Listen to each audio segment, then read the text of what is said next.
তোমার এই দশহস্তে আমি সেবা নিতে পারবো না কেন?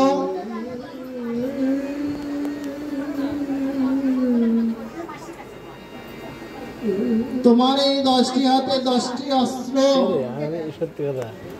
তোমার এই রূপে আমি কখনো তোমার মাতৃ স্নেহ গ্রহণ করতে পারবো না। ভগবান কৃষ্ণ গোপাল সেদিন কথা দিয়েছিল,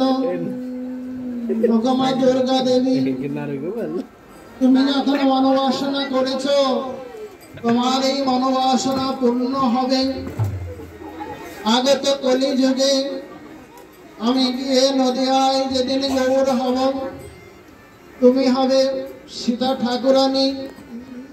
যেদিন আমার সমস্ত ভক্তগণ পার্ষদগণ নিয়ে তোমার গৃহে যাব, সেই দিন তুমি আমায় সেবা দিবে।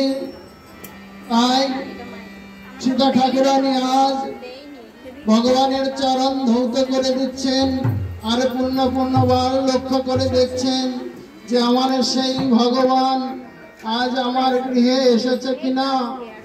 তাই সীতা ঠাকুরানী আমার কি করছেন, আরে চরণ ধোয়া